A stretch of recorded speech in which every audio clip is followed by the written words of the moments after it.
On today's episode of the podcast, we have Quincy Avery, who is from Elite 11, the QB takeover. He's worked with tons of QBs. The number of guys he's worked with expands every single year. I just think Elite 11 is great for me, at least as a source of information. So he's going to share some of the thoughts that he has on Jaxson Dart starting, who he thinks should actually be the first pick in the 26th draft, and some really interesting Arch Manning topics. We're going to talk with Michael Kim.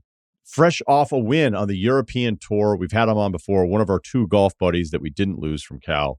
And we're going to talk Ryder Cup, the pairings, the Rory-Bryson stuff, the back and forth, Scheffler redemption after Rome. You don't hear that a lot. We're saying that today on the podcast. And we have life advice, including too much licking. This is the Ryen Russillo podcast presented by FanDuel, and the NFL is officially back. So if you're going to be in it with FanDuel. They've got the goods, futures, live betting, SGPs, that same game parlays, your way bets, all of it. The app's clean, it's fast, and yeah, when you win, you get paid instantly, which is nice because Sunday patience doesn't exist. So get your bets in, build something bold, and make every game feel bigger. Download the FanDuel app or head to FanDuel.com/Ryen, R-Y-E-N, to get started. The Ringer is committed to responsible gaming. Please visit rg-help.com to learn more about the resources and helplines available, and listen to the end of the episode for additional details. Must be 21 and older and present in select states or 18 plus and present in D.C., Kentucky, or Wyoming. Gambling problem? Call 1-800-GAMBLER or visit rg-help.com. Call 888-789-7777 or visit ccpg.org/chat. In Connecticut, paid endorsement. Couple quarterback developments through the league and then also in college football. And a guy I love talking quarterbacks with. It's Quincy Avery, the QB takeover. Also see him every year at Elite 11. So he knows all of these guys. What's up, man? It's good to see you. What up, bro? How you doing? I'm good. Okay. So Jaxson Dart's getting the start. Russell Wilson getting benched. Least surprising thing ever. That nice little shining moment for him against Dallas' secondary, which we also saw Caleb tear up. So I have some Caleb questions. I have a lot of different stuff. I like Jaxson. I thought he was just a kid that played with a real edge when he was at SC. Like the first time watching him come in, I'm like, this guy's not. I hope he doesn't try to run anything like that in the NFL, by the way, or he won't last until like week 8. But you had him a few years back. So what do you think about this decision from the Giants? I mean, I think it was time. I think everybody can agree that Russell Wilson wasn't the guy who was going to take him where they wanted to go. You draft somebody in the first round, showed real promise in the preseason. I think that a lot of the things that the Giants are going to ask him to do are very similar to the things that Lane asked him to do in college. And I think that's going to give him a real head start and allow him to be fairly successful early on. And like you were talking about, his ability to run, his ability to extend plays. I think he's going to try and lean on that a little more than he should. But it's the ability for Dable and that staff to get him just play with some structure. Yeah, because that, I think because of the running part of it, you'd be like, hey, is he a little wild? But then I was reading like Breer's piece that he reissued again of like different people looking at him. It was like, well, Lane gave him more. Like Lane gave him a lot more of the menu. So what does that mean for us that don't understand the position the way you do? Like, what did you see throughout the Ole Miss years that you can tell that there's more trust and there's more to him than just saying reading a safety or one side of the field? Yeah, I think that a lot of the things that Lane did as a college offensive coordinator were so scheme heavy that guys would get wide open. Right. So he'd have to do everything himself. They'd look over to the offensive staff. They'd get a check. Then they'd go from there. Jaxson Dart started to play with more freedom.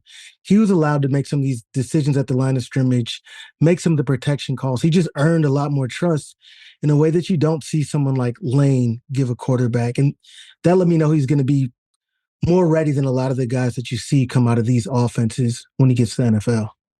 Okay. All right. Yeah, can you give me an example then of what that communication is like then that you see in college? Because we see it all day, every single game on Saturday. You're already rolling your eyes. But tell me, like, take us through, okay, they break the huddle, they see something, they clap, they look to the side. What's that communication? What are they actually talking to each other about? So oftentimes they'll just get a dummy call. So we don't have a play. We want you to go out in a formation. Let's say we're going to go 2x2, 2 receivers to the right, 2 receivers to the left. They'll be detached from the line of scrimmage. We go up there with a dummy call and we want to clap. The reason that we're doing that, by the time we clap, the defense has to show the structure of the concept they're going to be playing on defense.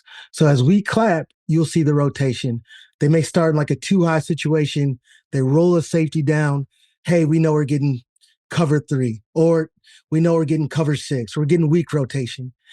The offensive staff now has this information to base their play call on. So we know what they're going to do on defense rather than just starting in a shell and us saying set hut. We get to see where they rotated to. Everybody's going to look in unison to the sideline. There's going to be usually a signaler for the receivers, signaler for O-line, and then the quarterback and running back. They get the signal. Everybody gets on the same page, and they get to run a play that specifically attacks the defense in which they saw after the initial clap. So is your frustration then that you're not allowing enough quarterbacks to learn to identify that stuff on their own? Yeah, when you start running an offense like that, you limit the quarterback's ability to develop and understand defenses and be able to actually make aggressive plays on their own, right? So if I make a play call and the quarterback sees a rotation, oftentimes if they can see that on their own and make a call right there, then we can actually attack that defense. Let's say we're getting Sam strong safety. We can block that up. We can throw into the pressure. Now we get these big chunk explosive plays. Defenses at the same time as the offense is making this check have the same opportunity to get out of their previous play call. So the more that the quarterback understands in terms from what is the defense giving us, how can we attack that on offense, the more explosive you can be as an offense because a quarterback can now handle more and be more aggressive. So I think that we're really handicapping these guys. And when you get to the NFL, that the play clock, the communication from the coaching staff to the quarterback cuts out at 15 seconds. So you just don't have the opportunity to do these things. And that's why I don't love the college game the same way that I love the NFL. Okay. That was good. So when you have somebody in Elite 11 and like, maybe we'll keep it positive here. I mean, I know you're never afraid here, but are there examples of we got him in and now he's in the NFL and I'm surprised? Or, maybe we could also do the list of guys who are like, this guy was like a clear no doubter. No, I'll talk about someone who probably surprised everybody in the Elite 11 staff. And I'll be honest and say he surprised me more than anybody. Jayden Daniels. Jayden Daniels was in the Elite 11. We had the finals in Dallas. This is back in the day. And he rolled his ankle, but not his right ankle, his left ankle. You're playing 7-on-7. You can play, right? You have the opportunity to go out there, just a tweaked ankle. You're playing with the best of the best. The one opportunity you have to show who you are. And he sat out. He just didn't play, didn't compete, didn't do any of the things. Immediately at that point, I wrote him off as a quarterback. I thought there's no way that this guy is going to be tough enough to play in college, be able to work through adversity that you're going to need to go through in college, and turn out to be a successful quarterback. We saw him go to Arizona State, took some nicks, took some bumps and bruises, struggled his first year at LSU. I thought it was over at that point. By the way, the Arizona State part, when everybody was celebrating him leaving and, he really looked to be a pretty limited guy offensively. He's like, yeah, he's a sick athlete and he can get out and make some moves and make some guys miss and everything. But when I saw the Arizona State locker room respond like that, I mean, first of all, it was kind of a dick move to do it and then to post the whole thing, but it also told me something. I'm like, damn. So, I don't. It confirmed a lot of things that I thought were going on. It confirmed it for me. I'm like, he's not it. And then you see him struggle when he gets to LSU the first year. I'm like, no chance. 7th rounder, undrafted. And then he had a turnaround unlike anything I'd ever seen. And I think him going through a lot of those different situations have allowed him to be who he is now as a quarterback. Is there someone that you're still surprised that you loved at Elite 11 and you're like, I can't believe it didn't work out for this person? Tua. And people might say it worked out, but I don't think that it's worked out great. I think Tua, the two best quarterbacks that we've ever seen, well, top 3, CJ Stroud, Tua, and Justin Fields. The best 3 quarterbacks that I think that we've ever seen in our time at Elite 11. Tua shocked me a bit because he was such a precision passer. And I thought that he had the ability to play the game from the neck up. And I thought his arm was strong enough.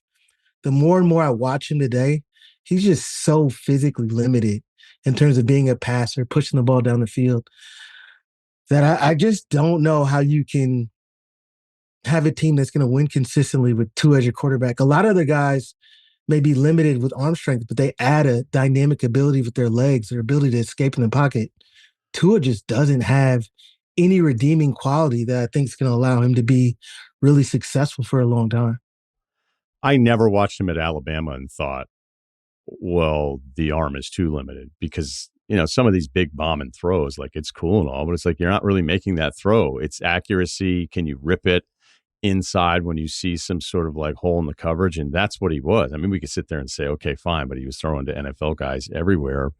But now when I watch him in that Bills game in particular, I know they came back and, classic NFL style, you're like, this is actually a game here. But I don't know if it's the concussion part of it, Quincy, where I don't know if they're coaching him to kind of get away from the chaos and then find like a new throwing lane, because it doesn't seem like he ever wants to stay in there when things are colliding around him. And it's just really hard to like get back on platform and make some of those throws. So some of those sideline throws that he was trying to make rolling out to his left, it was like none of these even have a chance. They don't have a chance. He's not even playing with the same level of anticipation that really made him great.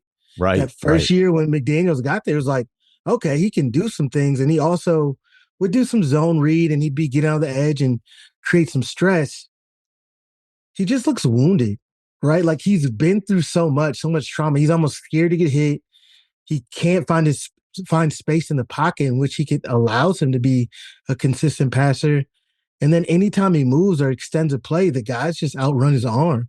So you're looking at something like, well, what are you going to do that's going to allow you to be successful? If you can't throw in time, you can't move in the pocket, and you look really limited when you become a runner. There was a lot of talk after that pick where Bernard kind of steps in, and then it turned into a debate of Tua versus coverage versus route running. And I mean, it's like, sometimes you sit there and think, I've watched this game a long time. I don't understand the position nearly as well as you guys do, obviously, but there's just these moments you're like, oh, that's a bad pick. And it's like, holy shit, Mondays. So, there are times where it's like the Caleb throw, right? Week 1, where he's going to DJ Moore. And you even had a tweet because everybody's killing Caleb on that throw. And then you're like, did he just miss somebody in the flat? Like, I even had a hard time with Love's pick that he threw to Wick. Like, it's the Wicks route, but it was such a bad interception that I'm like, Wicks keeps running. Like, that ball had to be thrown, him expecting him to stop because it was in the ground, or it's the worst pick. Like, it's even worse than I originally think it is. Do you come to a definitive conclusion on this stuff? It's really hard to be really definitive unless I know somebody in the locker room. I'll shoot him a text and try and figure out what happened. Like, I really wanted to understand the Tua pick against Buffalo. And it was just confused. Like, he thought it was one coverage, got a different coverage, started making up his mind a little bit early. If it would have been cover 4 like he was anticipating, he probably doesn't throw that interception. He gets paid a lot of money to see that. So it's still a bad interception. But when it's one of my guys, I think that I do a really good job of like, yo, what's going on? And more oftentimes than not, you'll find out that somebody ran a wrong route. So I try not to kill guys when we see some of those interceptions that we see. Yeah, because the Caleb one, it does look like Moore sits down a little bit. But again, Caleb with his rookie year, and then after those first few series, it's like, well, I'm supposed to give this guy the benefit of the doubt. But what have you seen from him? Because the Detroit game gets lost how much better he was because they gave up 50-plus points. And, yeah, I mean, for all the Caleb criticism, you at least have to look at the Dallas game and go, hey, he was missing wide open guys before. So now at least he's hitting these wide open guys. Have you seen enough there that, well, I don't know where your position is on him right now, but I guess I'll just ask it more open. How do you feel about him? I think that we have some promise. I'm not ready to say I think that he's going to be a really good quarterback yet. I think that he's really talented.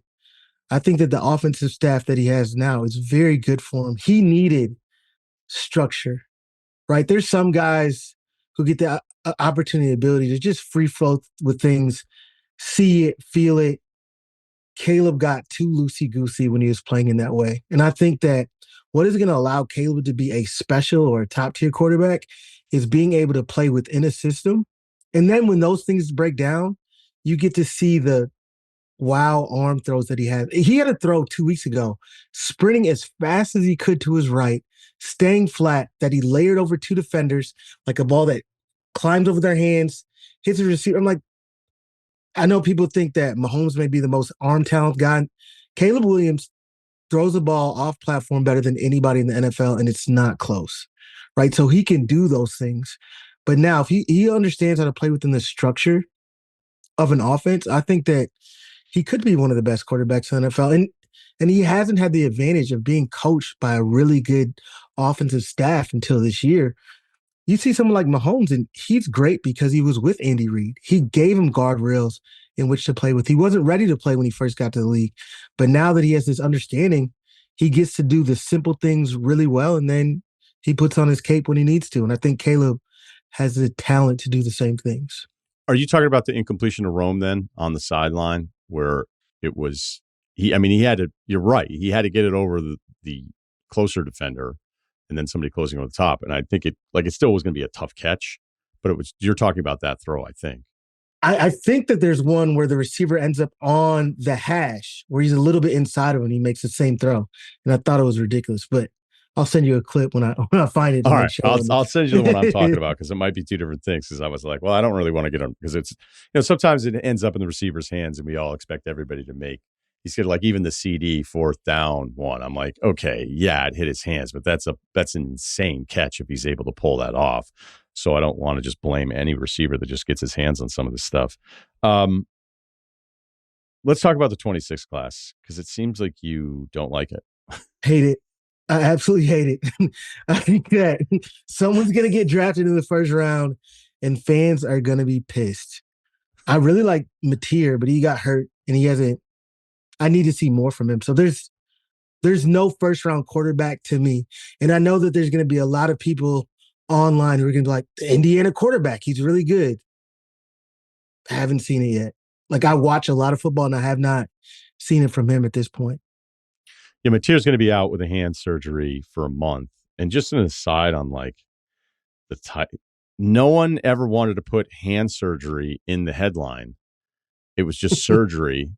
So then I'm wondering if that just worked for people to click on because, I knew I was going to eventually figure it out because it's kind of my job. But every time I was trying to get an update on where he was at with it, it was like nothing ever wanted to say hand injury because I guess it wasn't severe enough. And maybe people would be like, oh, whatever. So he's supposed to be back. I saw one estimation that he'd be back in a month. McShay was on with us and he had said, look, forget the 26 draft. If I'm drafting for the college football season, he would have taken Mateer ahead of anyone else. At quarterback. Yeah, quarterback. I would have agreed with him 100%. That is a quarterback evaluation. Now, Mateer still is a little bit raw. He does some wonky things in terms of fundamentals, but I think those things can be fixed. What are those things? So he's a big leaner. He gets on his front side and you'll see balls like get dirted in a way that you're like, you're too talented for that. But that's really easy to fix if you dedicate your time to working on those things. I think pretty much any quarterback trainer could get him in a situation where that doesn't happen anymore, as long as he's dedicated to it. But he's accurate. He sees the game really well. And he's a way better athlete than I ever anticipated when I watched him play prior to the season. So who do you like then? This year? Who do you like? Yeah. Duke has a quarterback. All the guys that I really Tulane like kid? Is not. Yeah, Mensa, I think I talked to you about him last year. I'm like, yo, this kid's really, I watched him play again this year. He's a killer. Not someone I work with, so I feel really good talking about, people I don't work with. Really like him. There's another sophomore I feel like I watched. I'm like, they're good. They're just not draft eligible. All the best guys can't come out yet. So it's a tough year. So let's go back. So you don't like Nussmeier? I was really high on him before the season. I think that right now he's like a second, third round pick. And he was somebody who I thought played the game so well above the neck. Son of a coach. He's seen it all. You've got to be deadly accurate, deadly anticipation if you're not a great athlete and you have to play that way. And he doesn't. He's not getting the ball out of his hands in the way that he should. He's not supremely accurate. And if you can't do those things, what are we doing here? I still feel like, when I'm watching on Saturdays, when they're third and long, I feel better about him than almost anybody else. Because I think they have a chance. You got a chance. Maybe if Sellers gets an opportunity to scramble around and run, you got a chance there. Sure. I mean, that run against Virginia Tech, but it wasn't like he was great in the game. And I enjoy watching Sellers so much. And it was kind of fun to like be on it with him because of all the defensive players. And you're like, dude, do you see what this guy, but you could see that it was still pretty raw and incomplete. And he doesn't even have a great Virginia Tech game, but there's 2 plays that he makes in that game that nobody else is making. And that, that's the game. That's what gets you drafted in the first round. That's Anthony Richardson, right? You see somebody do some things and you're like, no one else can do this. I want him. But if you can't teach somebody how to play quarterback, they can't be a guy who runs around and throws it. That is not sustainable for success at the highest level. And I love watching him playing the same as you. You watch him and it's fun to watch him to be that much more athletic than the best college kids in all the country. And he does that every time he steps on the field. But they played offense the same way a lot of these other schools are playing. Like, we're looking to the sideline. We can't wait to run a zone read. I want to see somebody drop back on 3rd and 7, be able to find a defender, work off him, go 1 to 2 to 3, and find a completion. And those are the guys. If you can do that, then you can play in the NFL. Like, that is a requirement. I mean, how many times do you think you see college kids thrown to his 3rd read? Not often. You will see a couple teams, I think, do a really good job of it. You will see the Duke staff actually makes them do that. The University of Minnesota staff, I think, do a great job in terms of installing an NFL system. Those are the teams that I really like to watch in terms of college football. Those 2 teams in terms of offenses I like to see. I don't know that anybody expected me. Like, yeah, he's going to be talking up the systems at Duke in Minnesota. But I like getting that from you because I'm certainly not going to see that kind of stuff. So who else? I mean, it sounds like when you saw Klubnik projected to be the first overall pick in 26 in August, your eyes rolled harder than they did when I first brought up this class. So I can't imagine, if you don't like Nussmeier, I can't imagine you like Klubnik. And I'm not a Klubnik fan. I mean, great person. I don't think that he's ready. And you guys had him too. Yeah, literally one of my favorite young men to be around. Drew Alar. I remember people talking about him as a first-round quarterback. I don't want to dog him, but one of the least accurate quarterbacks that you can watch that people talk about as a top-tier talent. Arms very strong, very inaccurate. And like I was telling you before, he gets so hippie. Like, he's trying to throw in this new age way where your hips get super fast. And then you try and catch up on your top half. That it creates some real problems. And I think that we see that on Saturdays is Drew Alar being very inaccurate as a quarterback. You guys had Dante too. Okay. Sorry.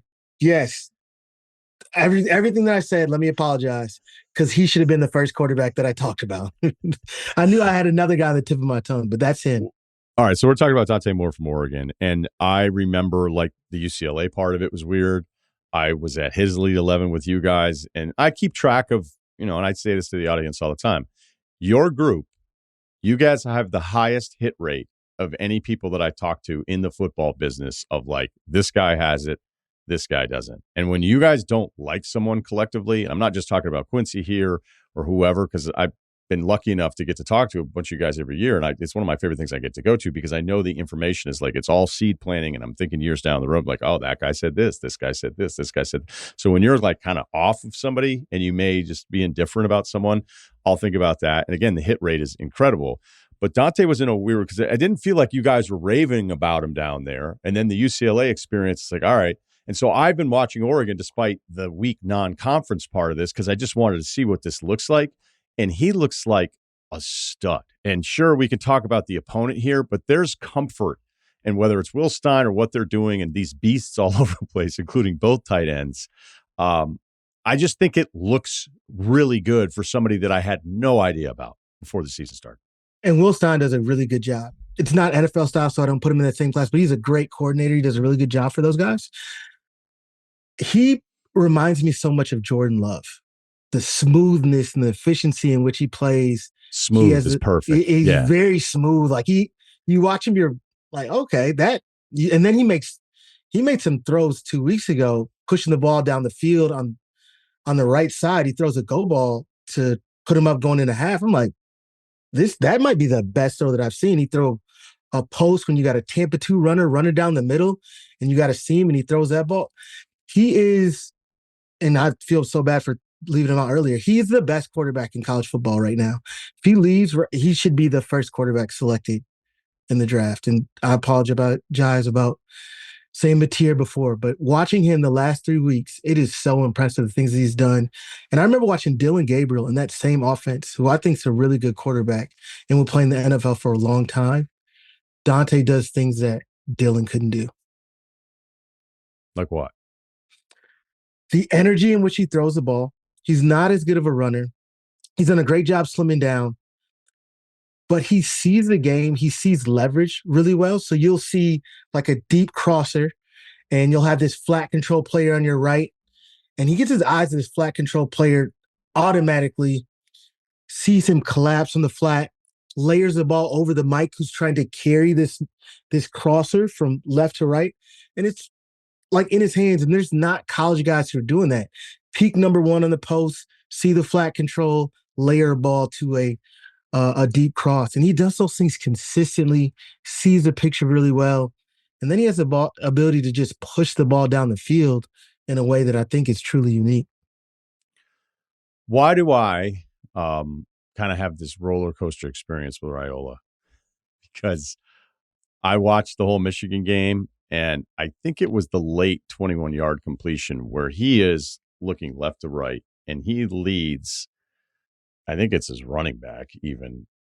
This throw is so incredible, but it seems so carefree, and it's perfectly led. I mean, the throw anticipation, he has to make that throw in that spot because over the course of the game, I'm like, man, like everything.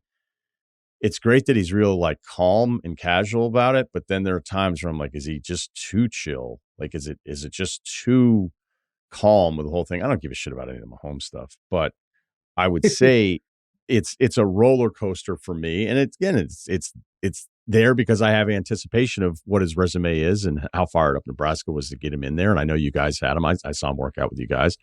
I guess maybe I'm being unfair that I want it to be perfect the entire time because of the hype coming in, but it just feels like series to series. Like sometimes it looks great and sometimes it looks like there's just no urgency. And tell me if you think that's fair or unfair. But no, I think that's really fair. I think that we kind of saw that with Cam Ward last year. If we think about how the way that Cam Ward, it just looked too lackadaisical at times. I want you to play quarterback with your hair on fire, with relentless urgency and doing the things that need to be done in order to be successful. And Dylan, to me right now, has too many highs and lows. Like it's like you're saying, the peaks and valleys. You'll see him miss a routine slant route or a shallow cross. You know, how did you manage to miss that throw when you're the same quarterback that has the ability to move in the pocket, hit somebody running full speed, right to left, 18 yards down the field, in stride, in situations where nobody else can do those things? And to me, the quarterbacks who play like that, it's a lack of focus, a lack of attention to the details. It's those guys who've been so good their entire life that they don't have to be on their P's and Q's every single time they approach the line of scrimmage. And that is the same thing that's going to get a coach fired, right? And it might not happen for Nebraska because he's going to be one of the best quarterbacks who've played there in quite a long time. But when you get to the NFL, when you don't go out there and have that urgency and the understanding that every play, not only your job's on the line, but a bunch of other people's job is on the line, that's how you get in situations where they make those costly errors that cost you. Because in college, you do get those opportunities again, right? We might miss a play that was going to allow us to throw a touchdown, and we can get back to it. In the NFL, once you miss those big play, big chunk opportunities, they're over, and we're just not going to get them again. And that's how your team loses games. let's talk Arch Manning. Okay, wow. The floor's yours. You're already laughing. Woof. I want to be fair. Arch Manning is somebody who was put in a position that he had no business being in.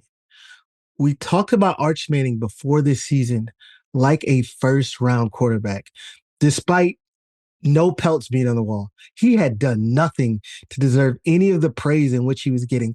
We saw him come against really bad teams and happen to be successful. When he comes in against the University of Georgia, he gets on the field, they don't even want to throw the ball. They're like, hey, we got to get out of this game and hope that we can just manage it with Art. I don't know if it's him or his family, but every turn I saw him run away from competition and opportunities that he had to get better. You mentioned every other quarterback and talked about how you saw them at Elite 11, how you saw them in these opportunities where they got to compete. Arch didn't do anything. He didn't go to Elite 11. He didn't go to Under Armour. He didn't go to Rivals. Every opportunity that he had to show that he was actually better than the top quarterbacks in the class, he passed. He wanted to avoid any chance of real evaluation where we could see him next to other really good guys. And then he goes in these situations where he can control it. I remember the Texas staff like, no, we got a great one. He's in here throwing with our receivers. They're doing this. You can throw all you want. If you don't have the talent that is needed to go play at a high level in the SEC, you can have late night throwing sessions, early morning throwing sessions with your guys. He just doesn't have it. And his fundamentals haven't even been up to par. Like, we're not seeing the physical talent, but then when you get a shallow cross on 3rd and 4 versus Ohio State, that all you have to do is tie your eyes and feet together, put it on his chest, and you guys might win the game, and people will be looking at you completely different. He doesn't do those little things. And we see that week in and week out, and then he plays against these cupcake games. He runs somebody in the end zone, and then he flexes on them. I don't want to see it. I want to see you be great first down against an SEC team where you actually can work through a progression and throw a completion.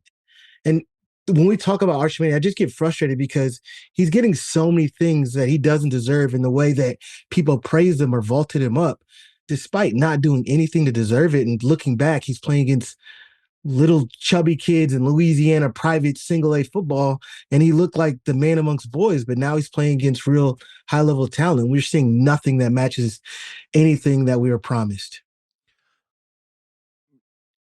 You appear to be, and whether it's seeing some of the stuff that you said, you think like this is going to be one of the all-time whiffs. Like, he's not that guy at all, and this isn't like Sark figuring him out and all this different stuff. You don't see it at all.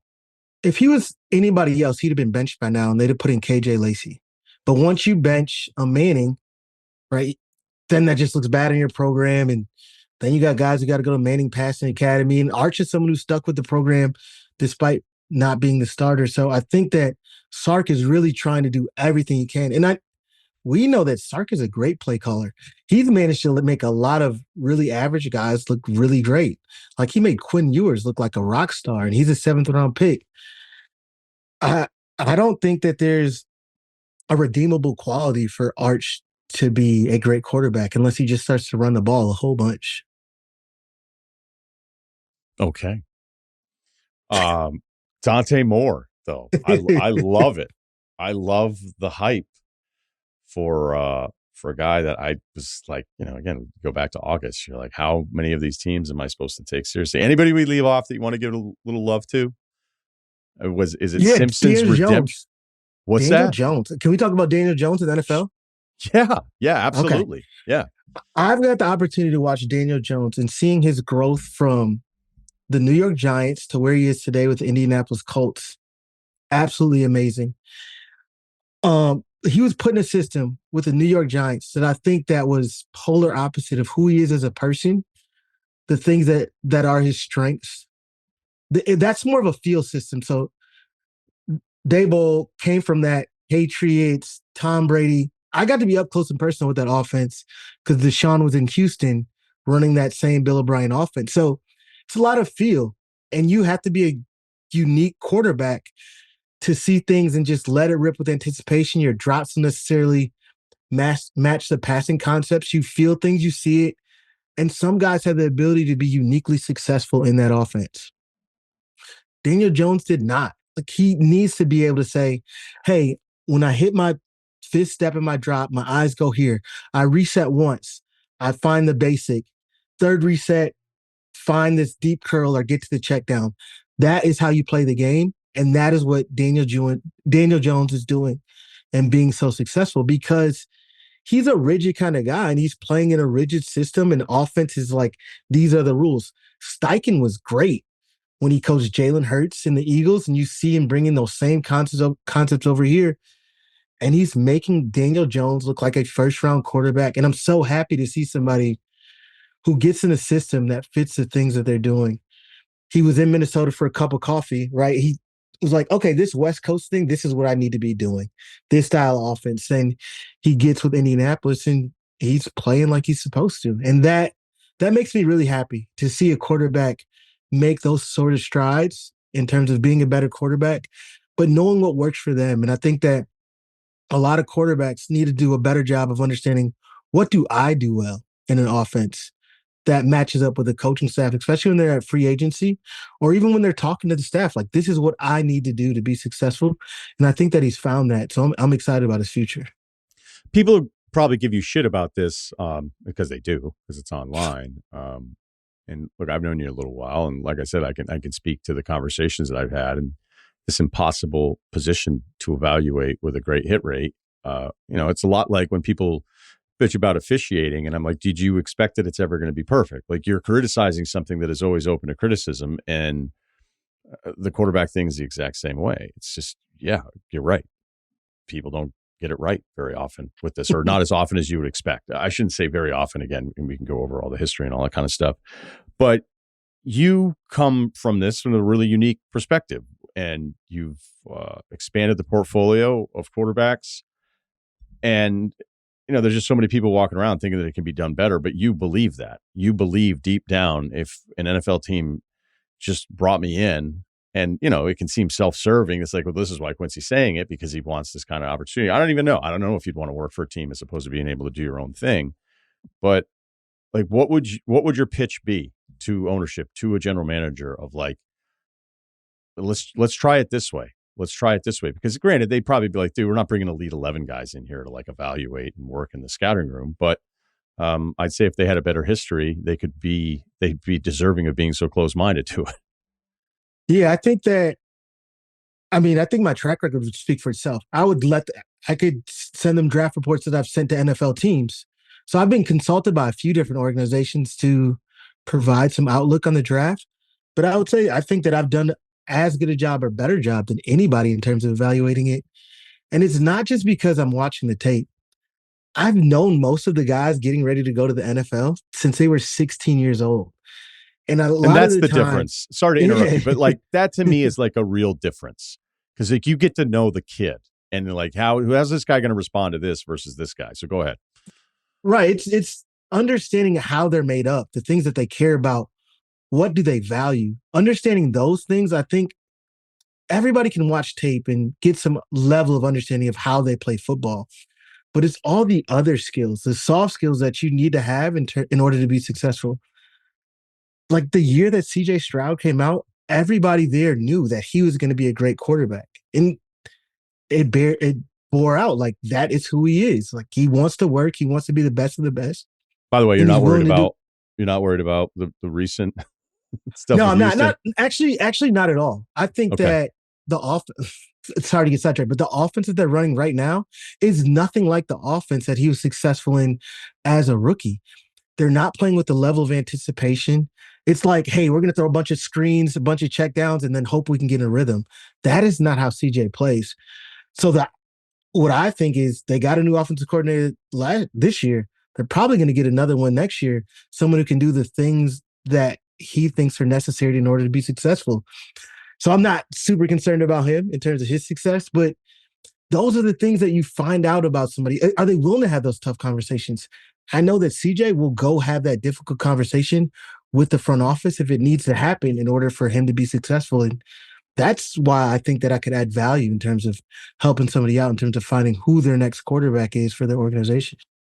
And by the way, I asked Quincy that. He didn't know I was going to ask him it, so it wasn't like he hit me up this week. It was like, hey, let me come on and pitch my services. Oh, look, I've been a fan ever since we linked up a bunch of years ago, and I'm a fan of what you guys do, and Trenton introducing us and getting to know the rest of the guys. And it just seems like you guys all make mistakes like everybody else does, but it feels like, at least when the mistakes happen, they're more informed than somebody just getting to know somebody later on in the process. Enjoy this Saturday, even though I know you don't want to. So I can't wait for this lineup, and then we'll talk to you again later in the year. All right. Thanks, Quincy. All right, bro. See you soon. The Ryen Russillo podcast is brought to you by FanDuel. It's one of the biggest weeks in sports, and FanDuel is turning it into a full-on celebration, including FanDuel Boost Fest, where every day from September 25th to 28th brings you a 50% profit boost on the biggest matchups in football, baseball, golf, and more. However you play, that's 50% profit boost is ready to go every single day during Boost Fest. Download the FanDuel app or head to FanDuel.com/Ryen to jump into Boost Fest, where the games are big and the boosts are bigger.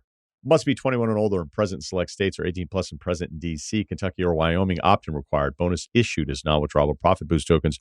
Restrictions apply, including any token expiration and max wager amount. See terms at sportsbook.fanduel.com. Gambling problem? Call 1-800-GAMBLER or visit rg-help.com. Call 888-789-7777 or visit ccpg.org/chat in Connecticut. This episode is brought to you by State Farm. Having insurance isn't the same as having State Farm. It's like needing an offensive guard, but getting an elementary school crossing guard. Sure, they're both guards, but who's going to protect your quarterback on the football field? You wouldn't settle for just anything for your team, so don't settle for just any insurance. When it comes to getting the help you need, State Farm is the real deal. Like a good neighbor, State Farm is there. I'm excited for the Ryder Cup. I know a lot of people that are generally casuals when it comes to golf. I'm certainly one of those, gets fired up for the international scope of all of this. And it was great because we hit up Michael Kim, who's joined us in the past, and we're also hitting him up fresh off of victory. This is going to feel great, man, after finishing up the FedEx Tour de France, or the FedEx Open de France. I guess Tour de France is already taken. So congrats, man. It's great to see you. Appreciate it. It's happy to be back on, and especially after a win, and talk to you about the Ryder Cup and all that. Let's actually just kind of talk about the finish, though, because you're a couple of days ago. So you're on 18. You get a chance. Koepka had some struggles on a hole earlier, so it kind of puts you in position to go, wait, I could get out of here with a win. What was going through your head when you went into the bunker off of 18? Yeah, that's kind of the classic like bailout, like don't go into the water right. So I just bailed out left there. The lie was pretty good. I was nervous, obviously, but felt like I had a decent read on the bunker shot. I hit it pretty close to how I wanted to, just didn't roll out nearly as much, and the putt is like a 15-foot downhill putt, which I actually would have preferred over an uphill putt, I think. And I had a decent read on it because one of my playing partners hit a similar putt from a different angle, and just try to hit it with decent speed, so I don't like run it by 5 feet or anything like that. And I hit it exactly the way I wanted, and just somehow caught the right lip and went in. How's it felt for you this year, though? I mean, you made the cut, 3 of the 4 majors, which you hadn't made a cut in a major in a while. The Waste Management finish, you've had top 10s. So this is going to feel great for you, at least personal, with kind of the start of the career and feeling like you probably just finished up your best season. Yeah, this is easily has been my best season. Finishing 31st. Finishing 31st was a bit of a bummer, because that's 30th is right at the cutoff for tour championship, and that would have gotten me like a 2-year exemption into all the majors next year and some other stuff. So that was a definite kind of a disappointment, but I'm super happy I was able to kind of cap it off with a win in France. And yeah, it's overall it's been an awesome year. Let's talk Ryder Cup, because Keegan, who we had on the show right before his win in Hartford, is tasked with putting together the pairings. Those will be announced tomorrow. The golf actually starts on Friday. What do the pairings mean? Like, how important is that, actually figuring out the best way for each player to complement each other? Yeah, it's really hard. 4-ball is really simple. You play your own ball. It's not a big deal. Foursomes, because you might have to use someone else's golf ball half the time. Figuring out which odds or evens you're going to play off of. I obviously haven't been a part of these teams, but I assume, there's a lot of like statistics involved now, like who's better off the odd holes, who's better off the even holes. And really the US side, there's not that many of these kind of guaranteed teammate pairings, whereas Europe kind of has their like go-to teams where it's like McIlroy and Fleetwood, Rahm and Hatton. Like those are kind of the obvious teams, whereas the US side with so many new guys, I think there's 4 rookies. There's you just the pairings aren't as easily set because it's such a new team. So it'll be other than like Xander and Patrick, but they haven't been playing their best this year. So I think it'll be a really tough job for Keegan. Hopefully he can put some good pairings out and get off to a hot start. What is it about the home team having this kind of advantage? Because you have to go all the way back to like 2012. So you look at the betting odds and, it's Bethpage Black, which I want to get into that course with you at some point. But, the guys that that have played in this kind of matchup, like what is it about it that seems so difficult for now almost a decade here, a decade plus actually, of the road team coming out with a win? I think, it's a lot of things, but part of it is I think the home team had a pretty good control over the setup of the golf course to where, way back, like Paul Azinger back in like 2007 or something like that, like took out like a tree limb because one player, JB Holmes, didn't like how a tree limb was bothering him on tee shots and stuff like that. I've heard like these days it's a bit more kind of neutral. They don't let the home team captain like control every little thing. So that's part of it. Obviously, the crowd is a huge thing. When you have tens of thousands of people cheering you on, it's easy to find that energy. It's a really long week.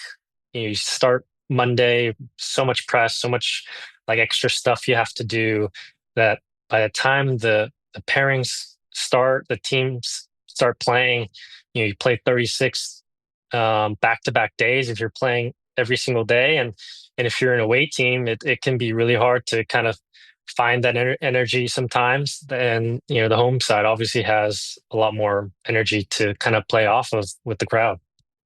What do you think of this back and forth that we have here with Rory and Bryson? Because I'll admit, it felt like Rory was kind of this darling in the beginning. He plays out of his mind at that U.S. Open.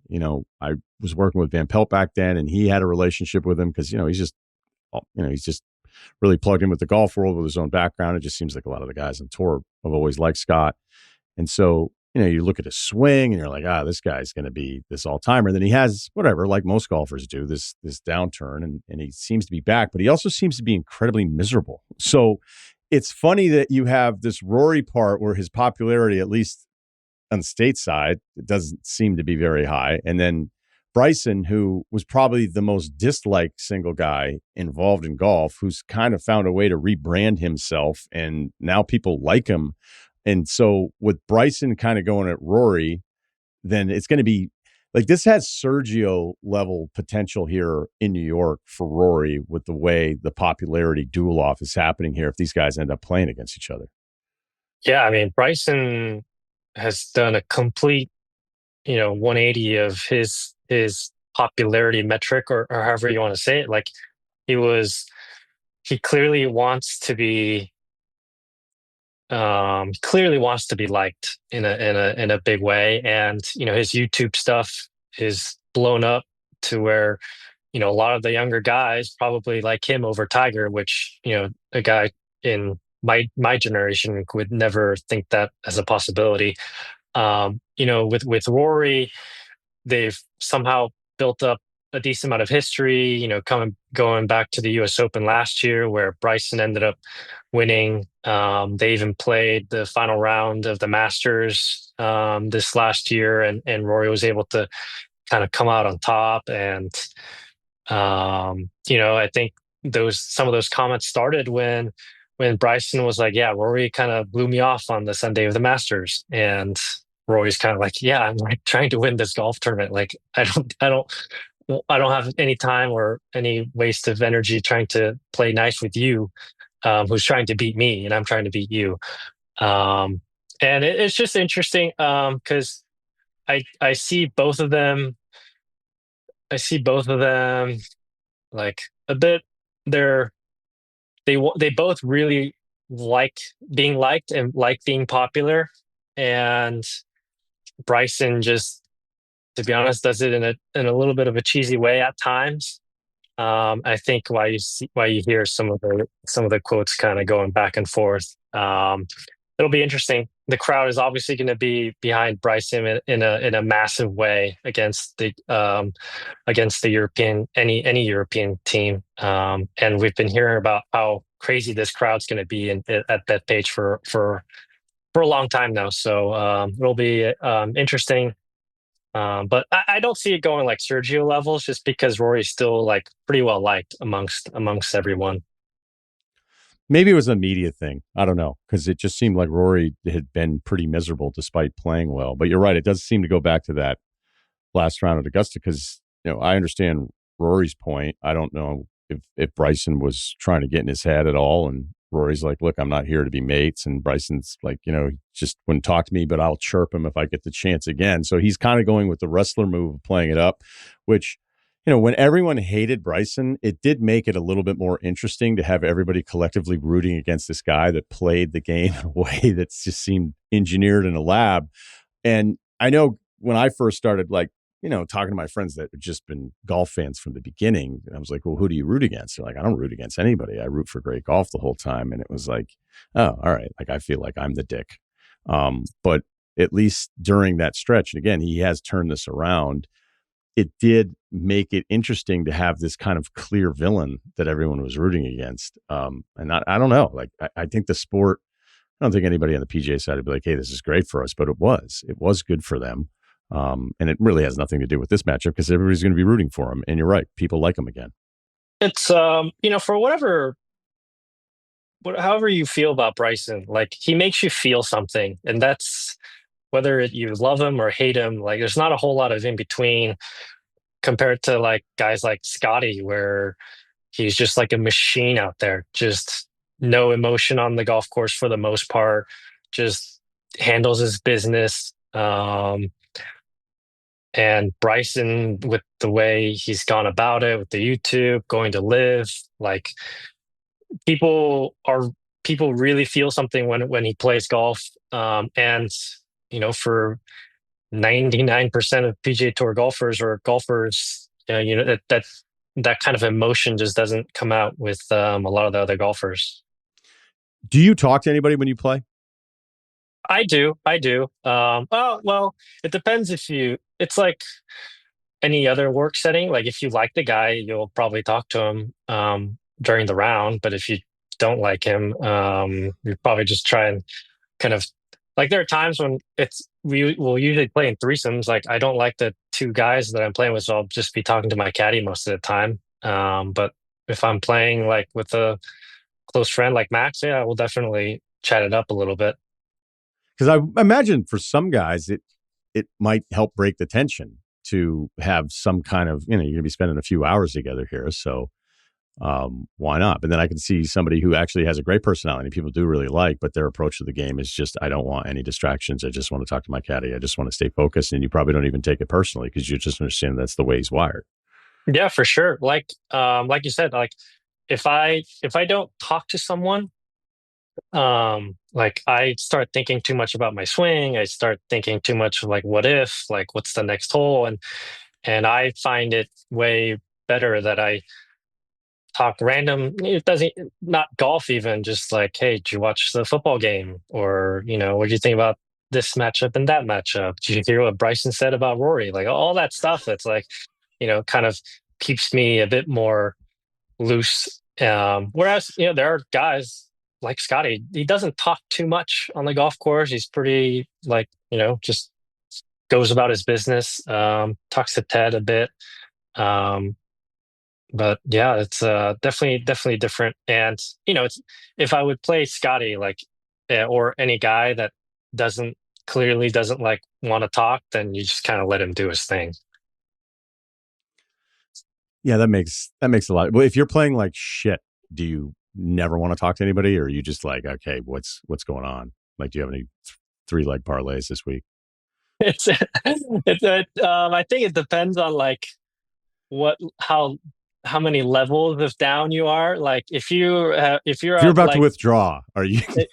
if you're like, let's say like Friday afternoon, you know you're off the cut line by like 5 or 6. Oh yeah, they're just zero cares given. Like, we'll talk whatever. Like, hey, like, probably trying to pick out like what bar you want to go to right after the round, and stuff like that. Or you could be honestly on the phone, like trying to figure out what you want, how quickly you want to get out of there.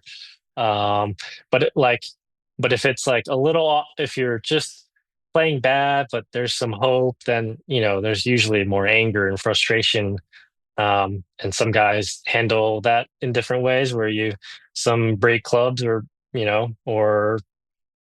curse loudly or complain loudly. So each guy kind of deals it with it in a different way.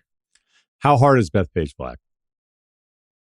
It's I played it last in May, and it was still chilly for like the PGA Championship, and it's like easily like one of the hardest courses I've ever played. And it's not like a lot of penalty shots. There's just a lot of just grass. But it's just long. Like the last 4 or 5 holes is super brutal.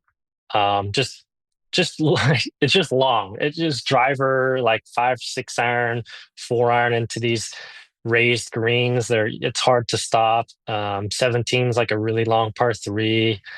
18's a super narrow fairway with a raised green. Just like long rough. You have to hit the ball super, super well, especially off the tee to have any chance. But I guess I have heard like the rough is down. It's not as high as it was in years past. So I think there's going to be a decent amount of birdies still this week. Yeah, that was something that I thought was kind of interesting. You were talking about how, like in the past, the home team has a better advantage in setting up the course. And one of the first things that I was reading about this morning with Keegan was just felt like the rough isn't nearly the challenge that it could be if they wanted to set up the course that way. But you'd said, look, it feels like it's far more regulated than it used to be in the past. I don't know that, whenever as I started playing again the last couple of years, and it's like I started realizing everybody that tells me their handicap, and then you play with them, and you're like, oh, okay, like this is how does the handicap work again? Is it what you want it to be? So whenever anybody's like, well, what would a 12 shoot at Bethpage? Is like, well, is it somebody that's actually keeping track? Like, are they actually a 12, or are they full of shit and they're playing their course all the time and never play any other course? Of all the courses that are in the mix for being the tour, unless you can think of something else. But where does Bethpage like rank as opposed to like Augusta or whatever, like where a 10 or a 12 and just like you would have the worst time at this course? Oh man, if you're like a 10 or 12 handicap and really struggle off the tee, like to be fair to those guys that like say they're like a 10 handicap, that doesn't mean they're shooting like 82 all the time. It's Right. usually like it's usually I haven't kept the handicap in a while, but I think it's like the best 10 scores out of your 20 rounds. So it's in theory like the best score plus like the rating, but like a 10 handicap in a normal Bethpage setting is not breaking 100 half the time. I almost feel like, especially if you struggle off the tee, it's like you can't even reach some of the fairways. Like even pros at the PGA, like I mentioned back, the 10th hole, if you're like starting on the 10th hole in the morning, it was like a 250, 60 carry into the wind in like 50-degree weather. Like a couple guys literally tried to aim at the walkway because you just couldn't get to the fairway. It was that long. So that sign, that famous sign, like is meant for good golfers only. Like it's a legit thing. This U.S. team has 4 rookies. Henley's now 3rd in the world. He's one of the rookies here. This guy's iron play is just, it's kind of feels like we're like, whoa, nobody really, in the national. I know you guys are on it, but even I think I was a little surprised when I was going through the rosters this morning and kind of being like, oh yeah, that guy, like he was around every weekend and he played well. I was like, he's this good. What does it mean for a rookie that has that much skill though, that has never played in this kind of setting? Yeah. I think at the very least, Russell has played. I think, or I'm pretty sure he was in the President's Cup 2 years ago. So I think that helps. Like Harris English played in the Ryder Cup before. Um, like I think it'll be obviously super new for a guy like JJ Spawn and Ben Griffin, who's got on the team after having just career years this year. Um, it's I can only imagine what it'll feel like for them, like showing up on the first tee. That those grandstands look absolutely massive, like a truly like stadium feel. They maybe they, because it's alternate shot. Maybe they'll have some of the more experienced guys tee off on the first hole just to kind of let them ease into it a little bit. I know in years past they've put some of the rookies like in the best ball format, or in that, at least in the afternoon session, just so it's not that first morning session craze when all that hype kind of builds up to that moment. It's not so much on their shoulders. So there's a few different things, but you hear guys talk about like their first Ryder Cup, and it's unlike any other setting that they've ever played in. And all these guys have played in big time majors and masters, but they all say the Ryder Cup is different. If you were to look at the field, right, of players here, like how many of the top 10 do you think on the U.S. side, or is it 5 of the top 8 or something like that? Because I was looking at some different stuff this morning, and I understand, but I want to hear from a guy on the tour, like how many you think the U.S. has in that group. I think, um, I think 1, 2 is at least number one. Like Scotty is clear and above the number one guy. Now, in a team Ryder Cup setting, the most he can do is 4 or 5 points. So, but I think the U.S. side has, their top 2 in Scotty and Bryson, and then kind of like the rest of that middle, like 2 through 7 guys, is a lot of Europe guys like Rory, Rahm, Fleetwood, Oberg. Like that middle kind of class, I think Europe really has a handle on. And Ben Griffin, like I said, Ben Griffin and JJ won the U.S. Open this year, and has been playing awesome. But in this setting, there's a lot of uncertainty. You just don't know how he's going to pair up with whoever he's paired up with. So there's just a bit of unknown. But I would say it's kind of goes U.S. top, the middle is Europe, and then back to the U.S., because the U.S. will always just have a little bit of a deeper squad than Europe. It'll be really interesting to see Scheffler, because obviously he's the best. But considering what happened in Rome a couple of years ago, and him and Koepka getting absolutely smoked, and Scheffler just, like, you would think with somebody this good, like that's the best case scenario for him to come off of like probably the biggest golf disappointment he's had in the last few years in this setting, to be in New York, and with all the individual stuff, to have that bothering him for 2 years. Like, you'd be shocked if he doesn't play out of his mind this week. Totally agree. I think he's going to absolutely, be looking to beat anyone and everyone that's kind of in his way. He's playing just unbelievable golf. And I think when he steps up on a tee, like even the Europe guys know, like he's the best player in the world. Like he has to play off his, A game for anyone else to have a chance almost. And I think he's probably going to be paired up with Russell Henley. I think that pairing worked really well at the President's Cup last time around. So, that's the number one player and a number 3 player in the world right now. So I think he'll be absolutely jazzed up, and The guy is very machine quiet like, but he's as competitive a person as you'll find on the PGA Tour. So he'll be, I expect him to play some awesome golf this week. Final thought for you. So say I'm off the tee in the fairway, 270, 280. I've got like maybe, I don't know, 270, 280. Figure second shot, I screw up because I still don't know my distances.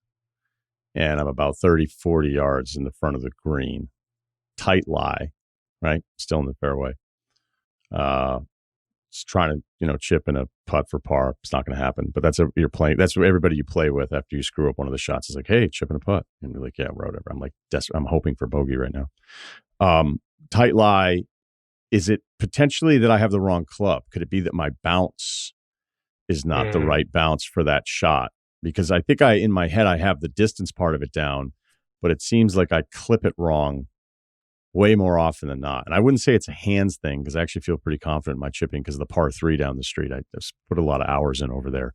So I've even had, people remark and say, you got decent hands, which is still crazy that your scores suck this bad. But is it potentially a club? Is it the wrong bounce? Because I've been looking at a lot of different options and there's a lot out there on the market. There's a lot of there are a lot of options. Now, if I'm your coach, I would have to see your shot. Like, Sure. So from 30, 40 yards, are you missing the green? Like how far away is this shot ending up? I think because the rest of the game aesthetically looks okay when it's 30, 40 yards away and then it goes 15 to 20 yards and you're walking right back up and you're like, okay, am I trying to be too cute with it? I'm obviously worried about blading it. Is it that I just think my plan of attack on the ball, where the rest of the round, like I kind of know, all right, this is what I'm planning on doing. This is what I hope to do. And it's not a decommit issue because I got that out of the game. I was like, look, the decommit thing, you might as well just hit it. And if you screw up, it's the same as the decommit. So luckily I was able to get the decommit part out because that's probably one of the most frustrating swings of an entire round. But it just seems like it's not a decommit thing. I don't know if it's getting a little too cute. I don't know if it's too much of a deceleration thing. Because again, I think I'm just gone with the, hey, hit it thing. And whatever it is, that divot just maybe starts a little too soon. And then I'm just walking up to do the exact same shot over again, which we all know that next one is perfect. But now I'm looking at like double. So I would say if you're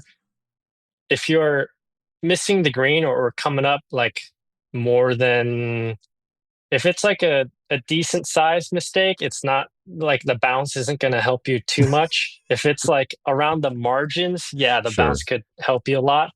So it's not the club. All right.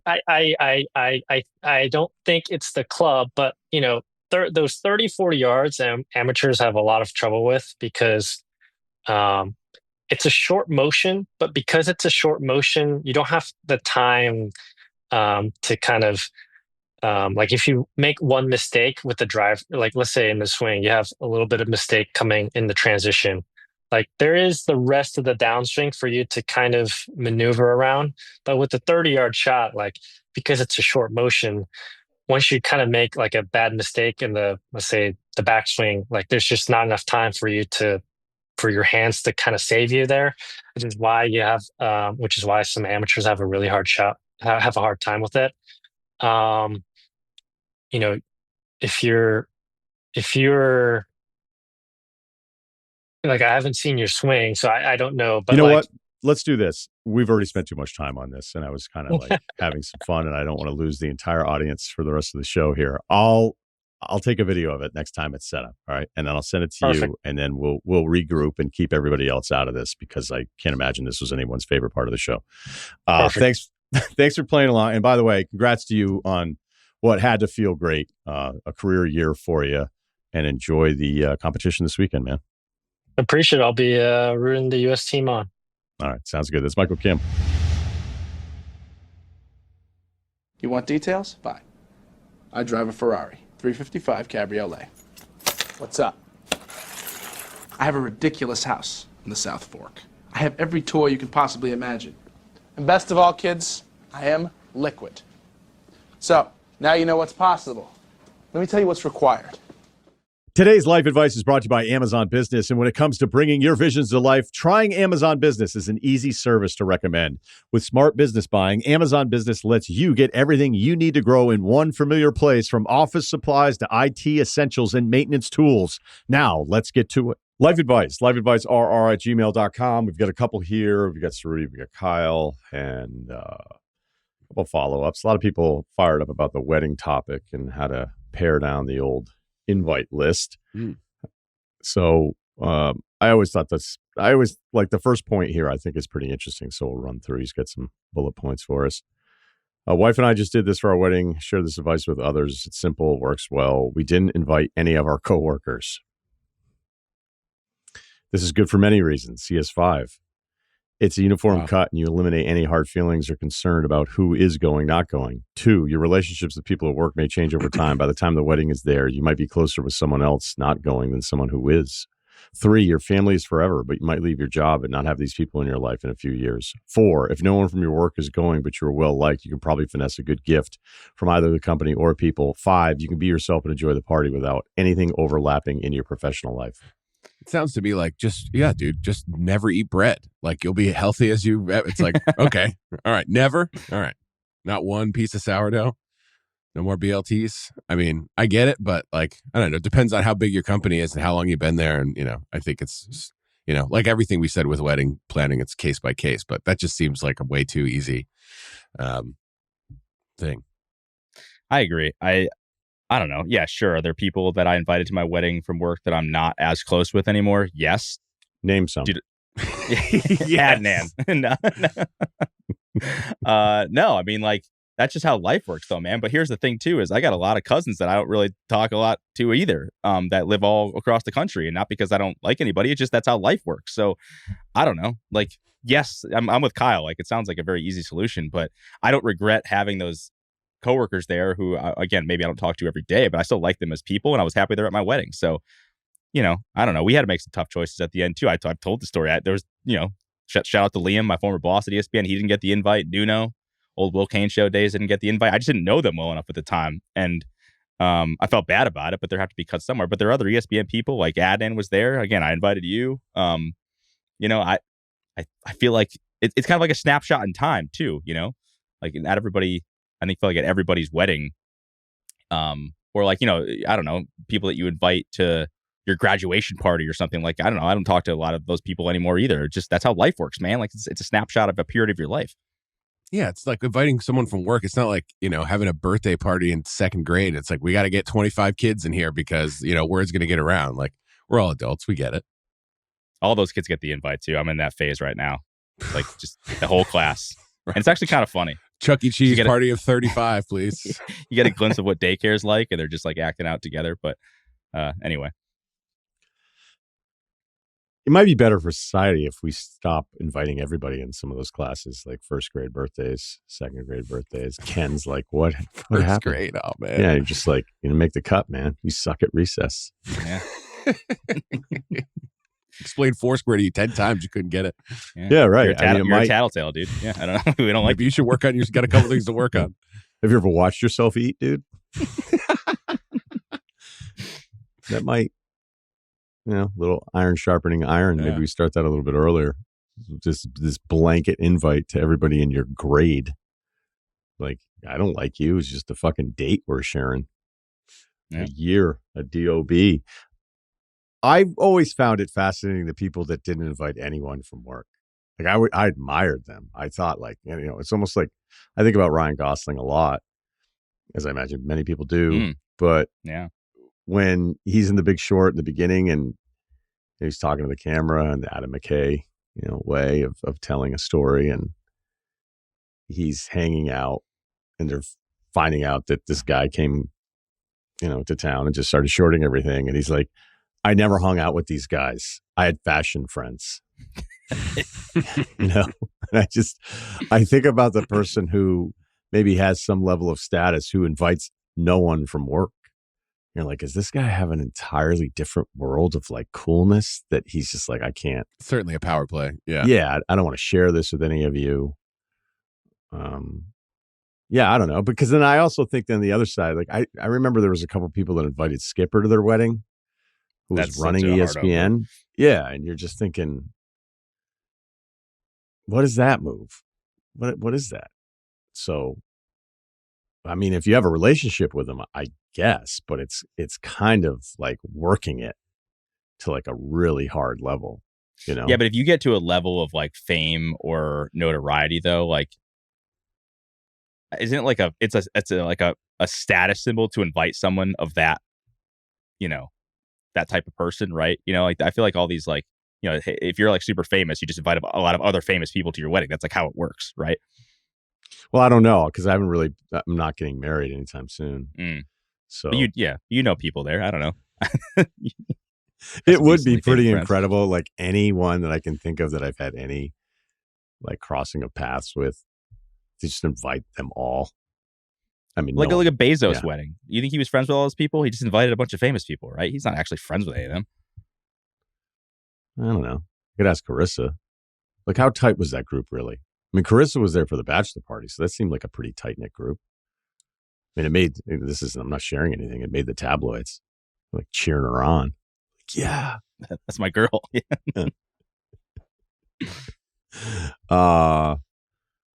I like it. I don't know.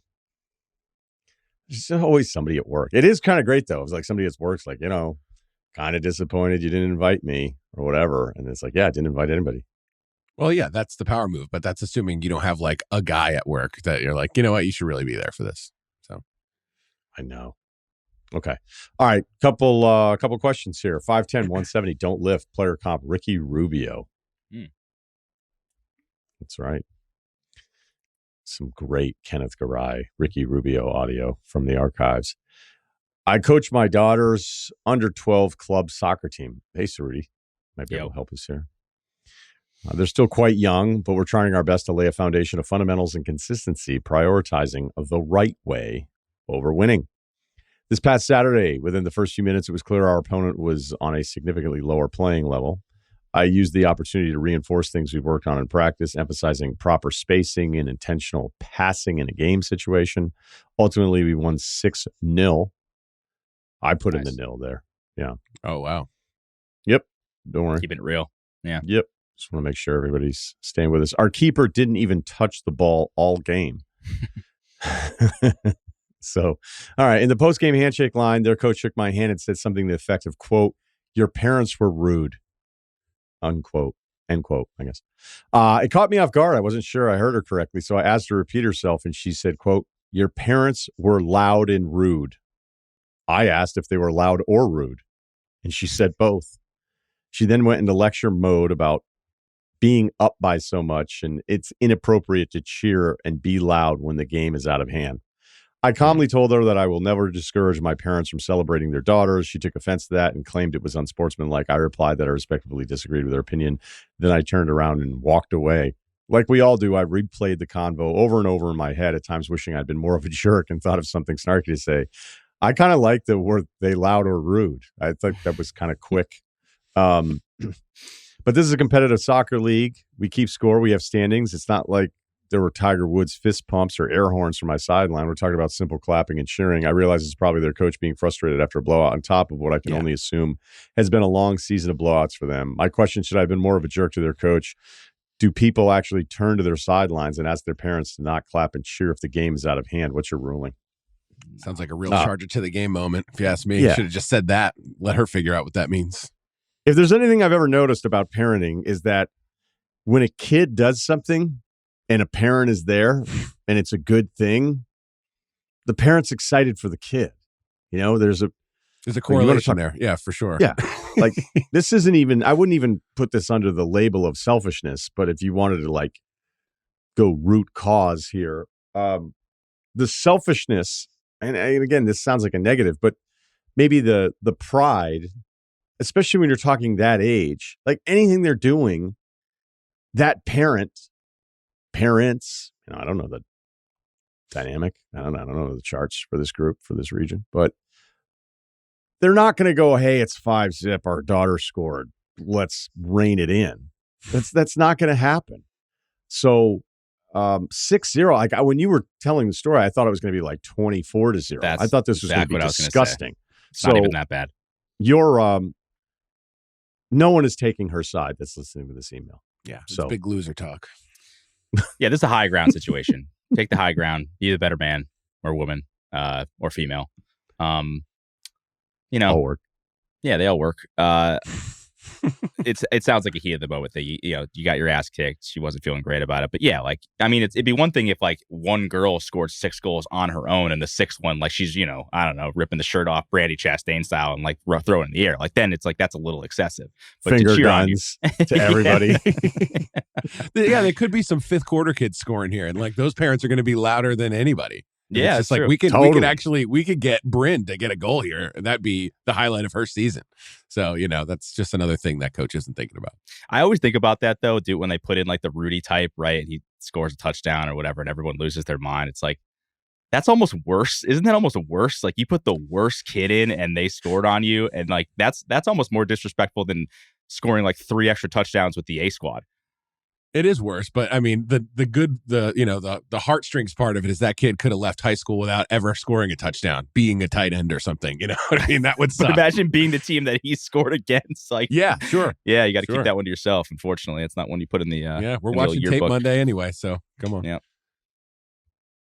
I went 0-14 on my 5th grade basketball team. It made me the man I am today. God, I wish we had T-shirts. Well, hey, yeah. Write that one down. Yeah, look, I mean, that was tough. Getting on the bus, get your ass kicked by the Eagles again. Your recess. Just, I think I've told that story. Then we came back the next year, 24-0. My dad was the coach. Title game. Your dad took over as coach that year? No, that 0-14's on him. He couldn't coach K that one at all. So yeah, he's 24-14 those 2 years. I actually don't think I have heard this story. Was it the same team? Did you guys just get older? You train harder? Did you get some new guys? Like how did the switch flip? Really focused on box outs that summer? I could do an hour on this. He could do 2 hours on it. So we had moved to a new town, and whatever like the youth basketball stuff was before that, it was like dribbling around in cones, whatever. And so then it was like actually sort of organized at 5th grade. So it was like 5th and 6th grade because the junior high was separate. And so he was like, what's the story here with the teams? And they're like, we have this many teams. He's like, well, I want to coach my son.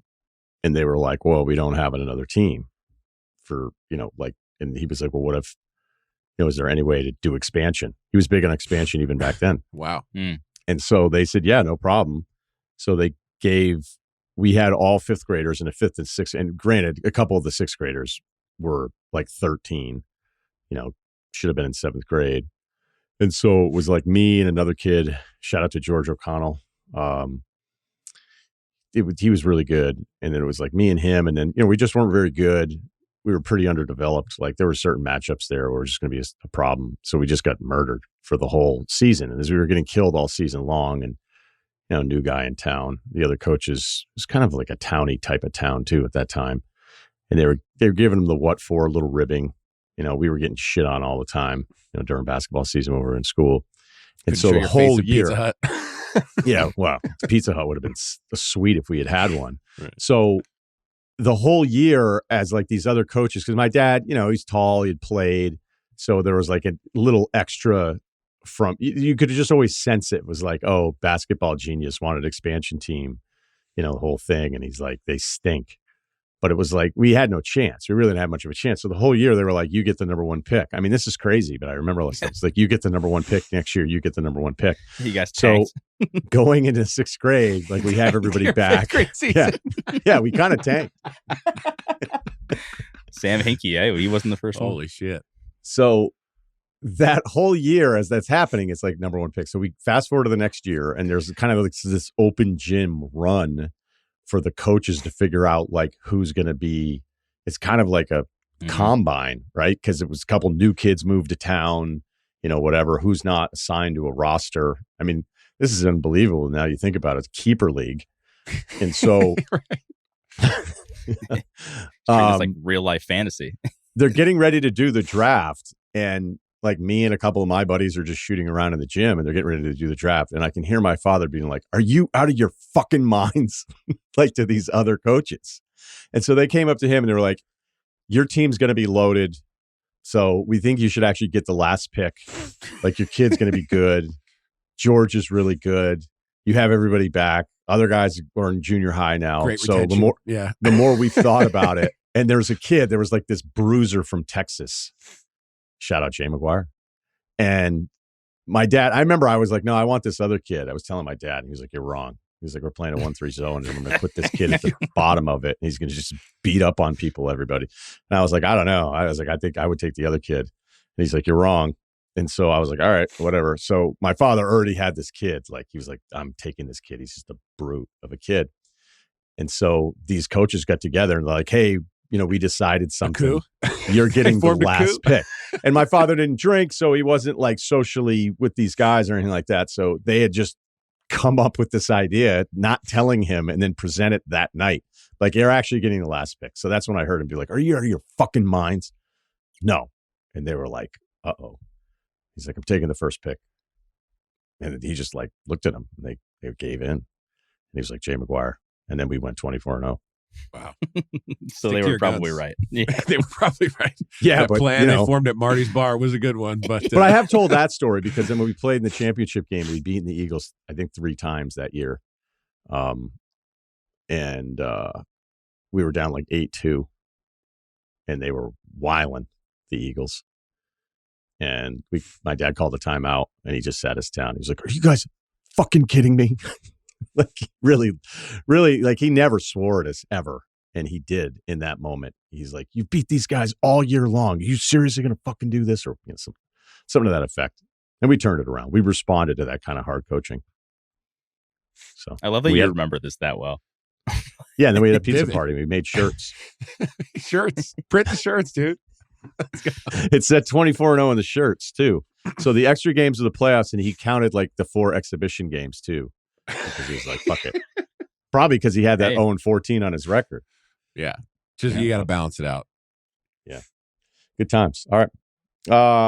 The only other thing I could have thought that would be super mean is you just said to her, is like, sounds like somebody needs some mansplaining. Oh, man. All right. Incessant licking. I have no idea where this is going. Yeah. Love Talk the about a pod. blind read. Yeah. I'm going for it. Warmed up now. Relate to your sensibilities in many ways. Roughly the same age. Spent time studying those Bones Brigade videos in the 80s. Yeah. I wish you guys, Kyle, you would have loved Public Domain.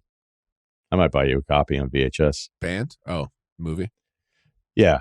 Okay. I think we were supposed to have, I think there was some lineup to maybe get Mike Vallely on, but I don't know. I think I was supposed to go to San Diego for it. I was like, I don't know.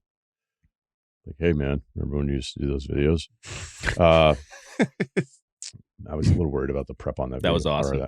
That was, remember that other part of the video? I also fell in love with the basketball players who are not on my team. Your Charles Barkley and Chris Paul are my Reggie Miller and Dame Lillard. I'm a lifelong Lakers fan. Players comp Corliss Williamson. Ooh, more bruiser than baller. Sounds like Jay McGuire.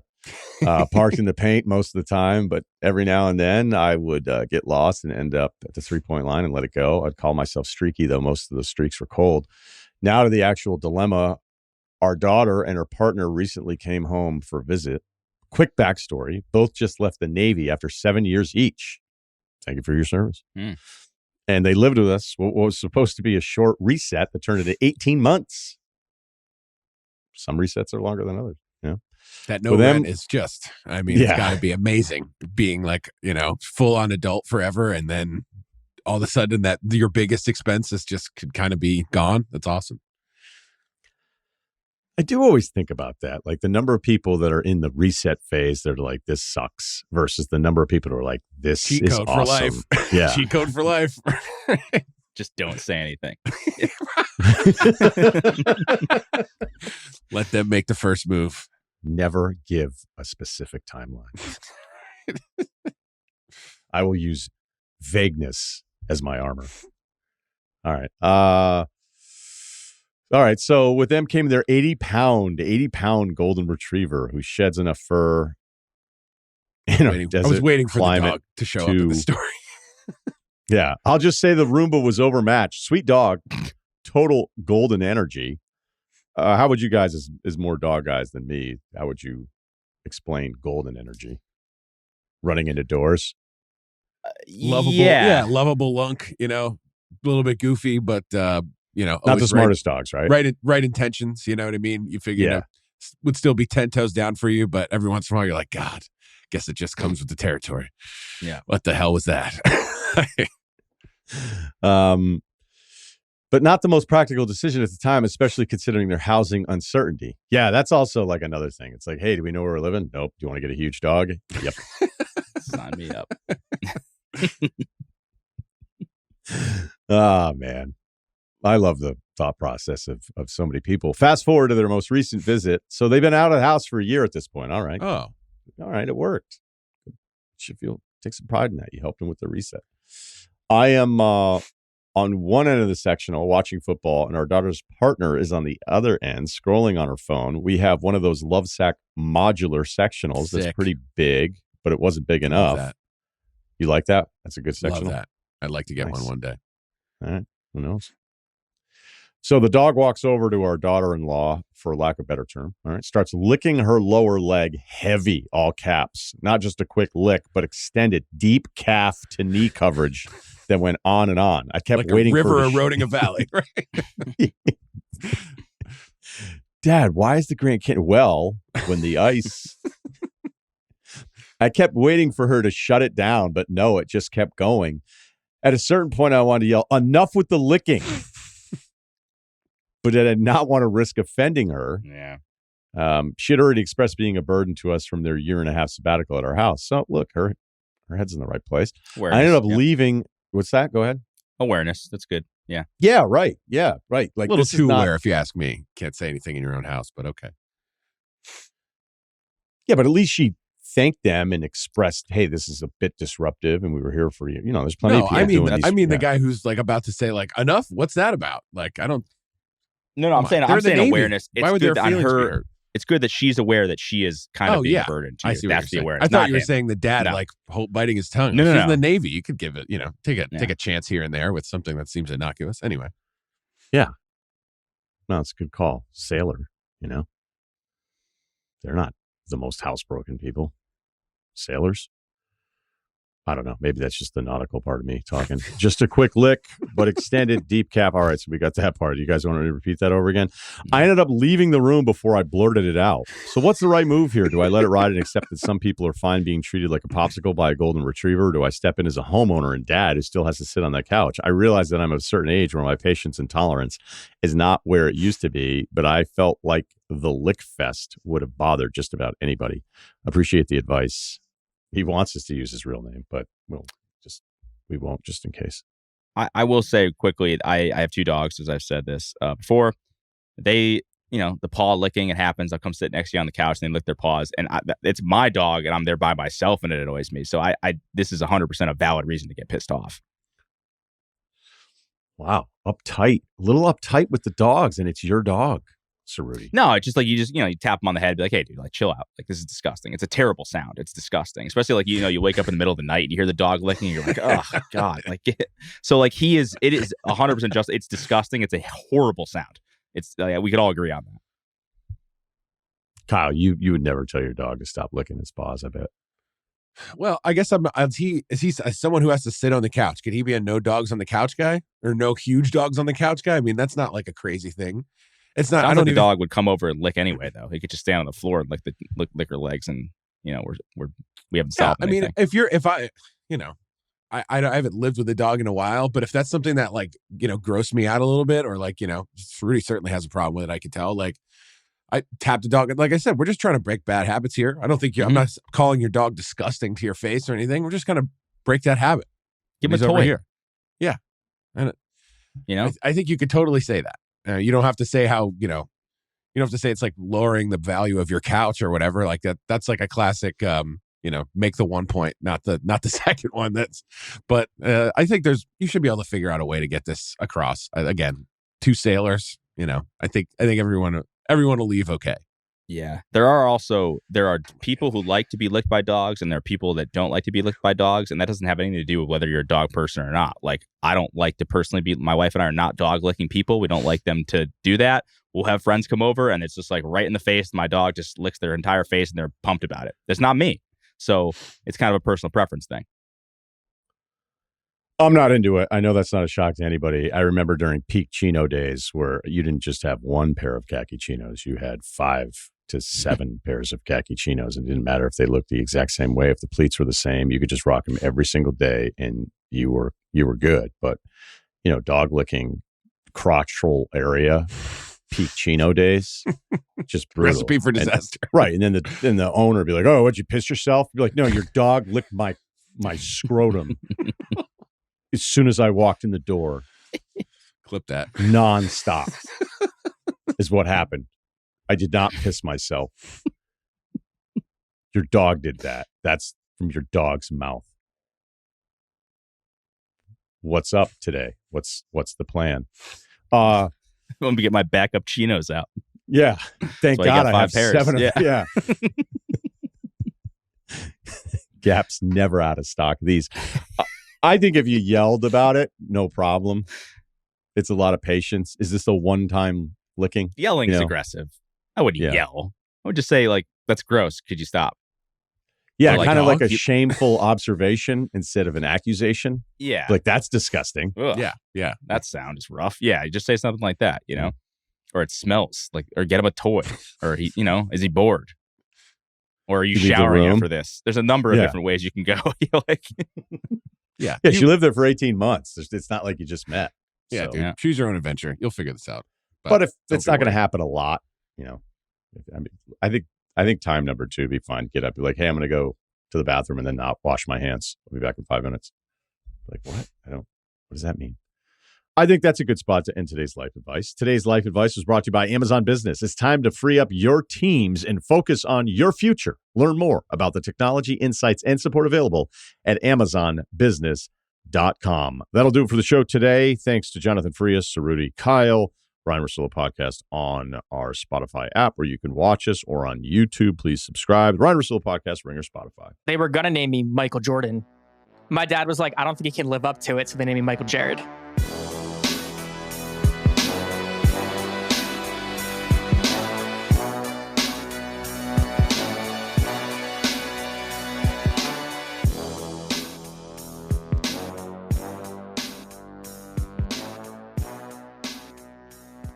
Must be 21 and older and present in select states. For Kansas, in affiliation with Kansas Star Casino, or 18 plus and present in D.C., Kentucky, or Wyoming. Gambling problem? Call 1-800-GAMBLER or visit rg-help.com. Call 1-888-789-7777 or visit ccpg.org/chat in Connecticut, or visit mdgamblinghelp.org in Maryland. Hope is there. Visit gamblinghelplinema.org or call 800-327-5050 for 24/7 support in Massachusetts, or call 1-877-8-HOPE-NY or text HOPE-NY in New York.